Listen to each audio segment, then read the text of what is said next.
नमस्कार और स्वागत है आपका हमारे खास कार्यक्रम एक नज़र महाराष्ट्र पर में, जहां आज हम आपको लेकर चलेंगे उस जिले की ओर जो इतिहास में भी चमकता है और आधुनिकता में भी दमकता है।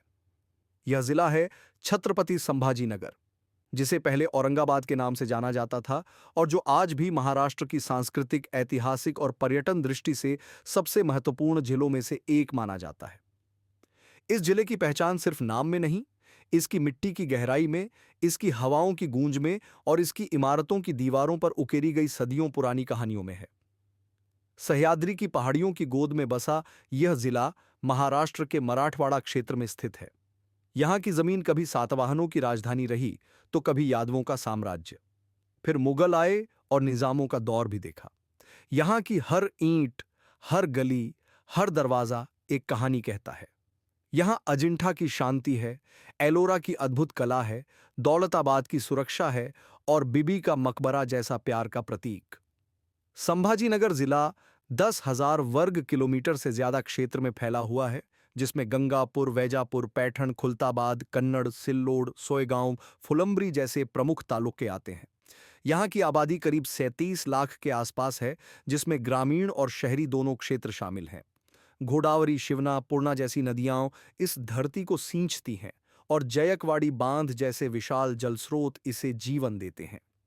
इस जिले का मौसम सामान्यतः शुष्क होता है, लेकिन मानसून में यह धरती हरियाली की चादर ओढ़ लेती है।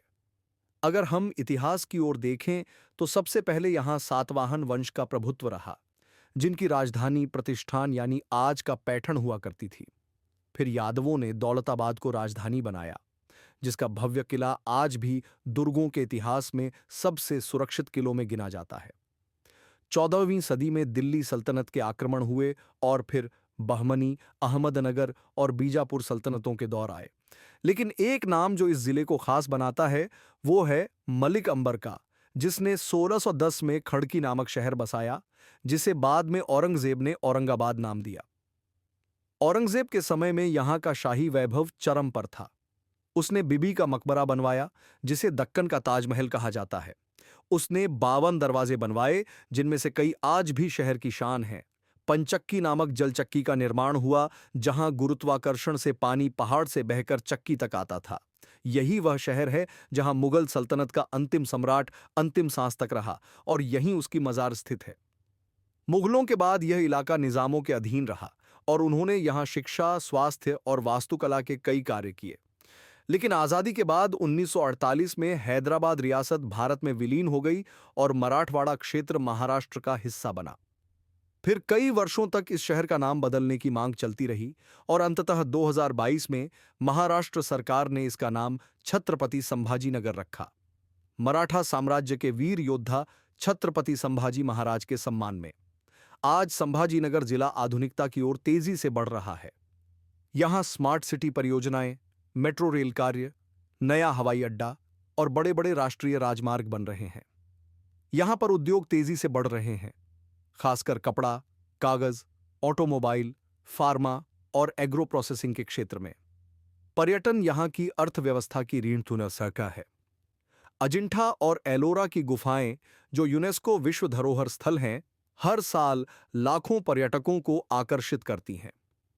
अजिंठा की बौद्ध गुफाएं शांत तपस्वियों की कला का अद्भुत उदाहरण है, जबकि एलोरा की गुफाएं 3 धर्मों बौद्ध, जैन और हिंदू की कला को एक साथ दर्शाती हैं। कैलास मंदिर, जो एक ही चट्टान को काटकर बनाया गया है, पूरी दुनिया में अपनी तरह का एकमात्र मंदिर है। इस जिले में धार्मिक, सांस्कृतिक और आध्यात्मिक विविधता की गहराई भी है।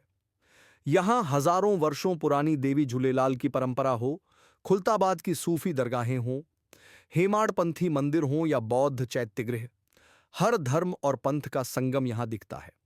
यहां के त्योहारों में गणेशोत्सव की धूम, ईद की मिठास, मुहर्रम के मातमी जुलूस और रामनवमी की श्रद्धा, सब कुछ साथ साथ देखने को मिलता है। शिक्षा के क्षेत्र में भी संभाजीनगर अग्रणी है।